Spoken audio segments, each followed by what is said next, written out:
Hello and welcome to Idea TV News Update. I am Cynthia Bassi. We begin with the headlines. Nigerian Air Force clarifies C-130 precautionary landing in Burkina Faso. Nigeria Labour Congress announces nationwide protest over insecurity. But federal government launches 50 million naira student venture capital grant. Morocco's TENDRARA gas project begins initial production. South Africa and Mozambique strengthen vocational training partnership. And away from Africa, Zelensky meets Pope, prepares revised peace plan on Russia war. In health, Lagos First Lady leads campaign to end tuberculosis by 2030. And in business, ECOWAS launches $12.8 million project to boost West Africa's dairy industry. And in sports, Nigeria Army rescues BENUE handball team after kidnapping. Now the news in full. The Nigerian Air Force has clarified that one of its C-130 aircraft made a precautionary landing in Burkina Faso on the 8th of December 2025 due to a technical issue shortly after takeoff from Lagos. The diversion occurred during a routine ferry mission to Portugal, dismissing claims by the Confederation of Sahel States that the aircraft was forced to land for violating airspace. The Air Force said the decision was purely safety-driven and followed international aviation protocols. All 11 personnel on board are reported safe and received a cordial reception from Burkina authorities. The Nigerian Air Force confirmed that arrangements are underway to resume the mission to Portugal as planned and reassured the public of its continued commitment to operational safety and professionalism. Moving on, the Nigerian Labour Congress has announced a nationwide protest on the 17th of December in response to the worsening security situation across the country. The union said the protest follows the recent abduction of 24 schoolgirls in Kebbi, in which 2 school staff were killed. The NLC expressed concern over the surge in kidnappings targeting school children and called for an immediate investigation into the withdrawal of security personnel from affected schools. The union warned that the government has not done enough to secure schools, especially those in remote areas, leaving pupils and teachers vulnerable. The union also raised broader concerns, including chronic underfunding in tertiary education, unpaid staff, and the ongoing health sector strike. The NLC cautioned that failure by the government to address insecurity and workers' demands could lead to escalated industrial action across multiple sectors. The federal government has launched a 50 million naira student venture capital grant aimed at funding student-led businesses across Nigerian tertiary institutions. The program, also known as the STEM Up Grant, offers equity-free funding and is open to full-time undergraduate students in their 300 level and above. Applications close on January 23, 2026. Speaking at the launch in Abuja, the Minister of Education, Dr. Maruf Olatunji Alausa, said the initiative seeks to ignite innovation, promote research excellence, and cultivate a vibrant entrepreneurial culture. Shortlisted teams will pitch before a 12-member panel with the potential for their projects to evolve into patents, licensable technologies, and commercially viable ventures. The program is being implemented in partnership with the Bank of Industry to ensure transparency and accountability. Selected students will also benefit from mentorship, incubation services, and business development support, helping them scale their ventures and address real-world challenges. In another news, British energy company Sound Energy has started the first flow of natural gas from its TENDRARA project in eastern Morocco.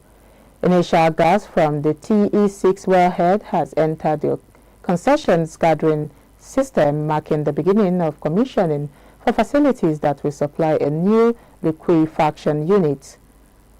Sound Energy, which holds a 20% stake in the project, is working alongside state-owned ONHYM and Mana Energy Limited, which hold 25% and 55% respectively.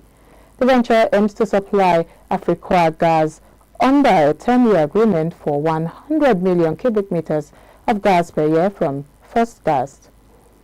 The project is targeting an initial output of 100 million cubic meters annually, with potential to reach 400 million cubic meters as development continues.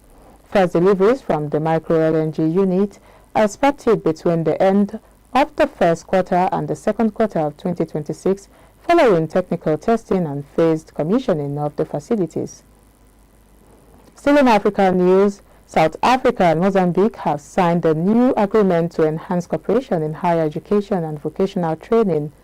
The deal was formalized last week during the fourth session of the Binational Commission in Maputo. The agreement focuses on technical and vocational pathways, promoting the exchange of programs, teaching resources and best practices between the two countries. Universities, training centers and quality assurance agencies will work together to support mutual recognition of qualifications and develop new curricula. For South Africa, the partnership aims to boost youth skills, employability and entrepreneurship, while Mozambique seeks wider access to quality technical training and stronger applied research. Both countries face high youth unemployment and skills shortages, making the initiative a strategic step toward economic growth and job creation. We'll now take a quick break. The news continues when we return.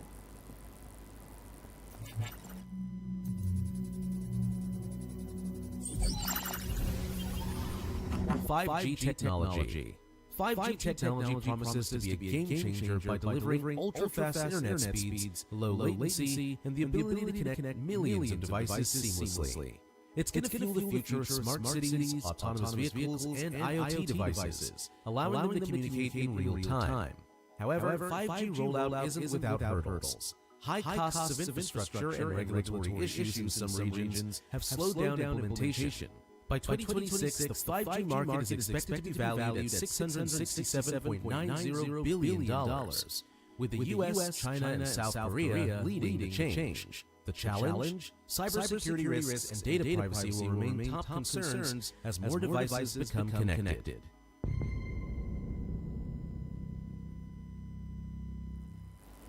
Good to know you're still there, and if you're just joining, this is Idea TV News Update.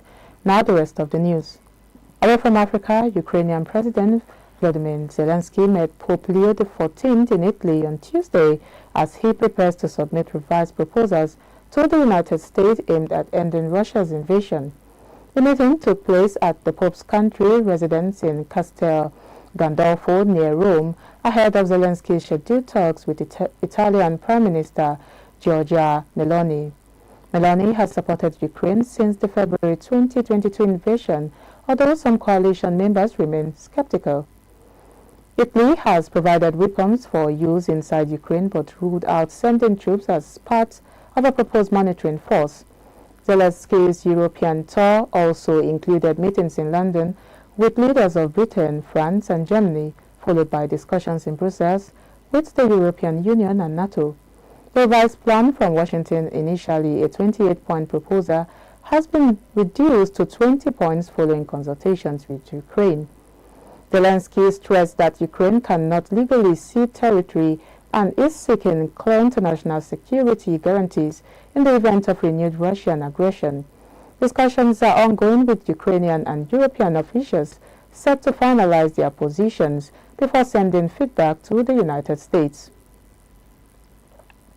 In health news, the First Lady of Lagos State, Dr. Ibijoke Sanwo-Olu, has led a campaign to eliminate tuberculosis across the state by 2030. She, alongside female legislator, local government chairpersons and spouses of lawmakers, were invested as TB champions and ambassadors on Monday at the First Lady Banquet Hall, Alausa. The initiative aims to drive awareness, early testing, treatment compliance, and reduce stigma in communities. Over 19,500 TB cases were recorded in Lagos in 2024, with more than 11,700 patients placed on treatment in the first 9 months of 2025. The First Lady stressed that TB is curable and urged women leaders to use their influence to spread the message and support patients. Health officials say the program marks a shift from hospital-centered TB control to community-driven action. By involving respected women leaders, the state hopes to improve early detection, prevent drug-resistant tuberculosis, and expand access to free screening and treatment in primary healthcare centers and hospitals. Now in business news, the Economic Community of West African States has launched a 5-year $12.8 million initiative to strengthen local dairy production across the region. The project, known as PAOLAO, is funded by the French Development Agency and supports ECOWAS's offensive-led strategy adopted in 2020. PAOLAO aims to double meat production in West Africa by 2030 and increase the share of locally sourced milk to between 20 and 25% by 2035. The project will focus on harmonizing trade and tax policies, promoting local consumption, strengthening business models, and mobilizing technical and financial partners to improve competitiveness. West Africa currently produces an average of 4.83 million tons of fresh milk annually, but still imports nearly 2 million tons each year. Countries like Nigeria and Senegal are already implementing policies to boost domestic dairy production, including subsidies, livestock improvement schemes, and partnerships with private dairy companies. Now, lastly, in sport news, the Nigerian Army has successfully rescued the BENUE Buffaloes handball team following their kidnapping on their way back from Lagos. The team had just participated in Phase 2 of the Adover Handball Premier League, which concluded last Friday. The abduction occurred near Otukpo in Benue State. Jibril Oje, president of the Handball Federation of Nigeria, described the incident as a sad and heartbreaking ordeal and extend his deepest sympathy to the players, coaches, and officials. He commended the swift action of the Army, which ensured the team's safe return. Oje also called for improved security measures for traveling sports teams, highlighting the importance of athletes' welfare. He assured that the Federation will support the BENUE Buffaloes as they recover and prepare for future competitions. And that's all we have for you on Idea TV News Update. But before we go, here's a rundown of the headlines. The Nigerian Air Force clarifies C-130 precautionary landing in Burkina Faso. Nigeria Labour Congress announces nationwide protest over insecurity. The federal government launches 50 million student venture capital grant. MOROCCO'S TENDRARA gas project begins initial production. South Africa and Mozambique strengthen vocational training partnership. And away from Africa, Zelensky meets Pope, prepares revised peace plan on Russia war. And in health, Lagos First Lady leads campaign to end tuberculosis by 2030. In business, ECOWAS launches $12.8 million project to boost West Africa's dairy industry. And lastly, in sport, Nigeria Army rescues BENUE handball team after kidnapping. And now do not forget to follow us across all our social media platforms at Idea Television. I am Cynthia Bassi. Thank you for watching.